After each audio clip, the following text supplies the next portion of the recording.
அனைவருக்கும் வணக்கம் தோழர்களே. ரொம்ப ரொம்ப ரொம்ப ரொம்ப இம்பார்ட்டண்டான ஒரு ஆள். அப்படி யார் அப்படின்னா, இந்தியாவின் முதுபெரும் மனிதர் அப்படின்னு அழைக்கப்படுறவர் தாதாபாய் நவ்ரோஜி.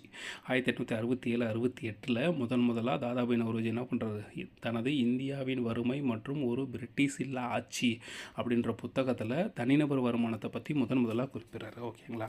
ஸோ இவர் லாஸ்ட் டைம் குரூப் 4 குரூப் 2 எல்லா எக்ஸாம்லேயுமே வந்து இவரை பற்றி கொஸ்டின் கேட்டிருந்தாங்க. ஒன்று இந்தியாவின் முதுபெரும் மனிதர் யார், இல்லைனா இந்தியாவின் வறுமை மற்றும் பிரிட்டிஷ் இல்லா ஆட்சி என்ற புத்தகத்தை எழுதியவர் யார், முதல்ல தனிநபர் வருமானத்தை கூறியவர் யார் அப்படின்ற மாதிரி கேள்விகள் வந்து அடிக்கடி வரும். ஸோ இதை ரொம்ப நல்லா பார்த்து வச்சுக்கோங்க. எந்த ஆண்டு 1867 68 தான் முதலாக தாதாபாய் நவ்ரோஜி இந்தியாவின் வறுமை மற்றும் ஒரு பிரிட்டிஷ் இல்லா ஆட்சி அப்படின்ற விஷயத்தை கொண்டுட்டு வராரு.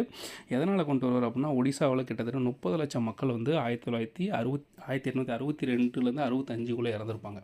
அந்த டைமில் பிரிட்டிஷ் அரசாங்கம் என்ன பண்ணுன்னா, இங்கேருந்து கிட்டத்தட்ட 300-400 டன் கோதுமையை வந்து என்ன பண்ணுவோம் அப்படின்னா பிரிட்டிஷுக்கு எடுத்துகிட்டு போவாங்க. கேட்டால் இது வந்து எங்களுடைய வரி வசூல், இங்கே இருக்கிற மக்கள் இறந்தாலும் எங்களுக்கு அதை பற்றி கவலை இல்லை, நாங்கள் எங்களோட வரி வசூல் எடுத்துகிட்டு போகிறோம், இங்கே இருக்கிறவங்க சாகிறத பற்றி எனக்கு கவலை இல்லை அப்படின்ற மாதிரி சொல்லியிருப்பாங்க. அதை பார்த்து மனம் ரொம்ப துயருற்று அதுக்கப்புறம் என்ன பண்ணிருப்பார், இந்த புத்தகத்தை எழுதியிருப்பார். இது எழுதுனதுக்கப்புறம் தான் பிரிட்டிஷோடைய சுரண்டல் வந்து இந்திய மக்களுக்கு எல்லாத்துக்குமே தெரிய வரும் அப்படின்ற மாதிரி சொல்லியிருந்திருப்பாங்க. நன்றி.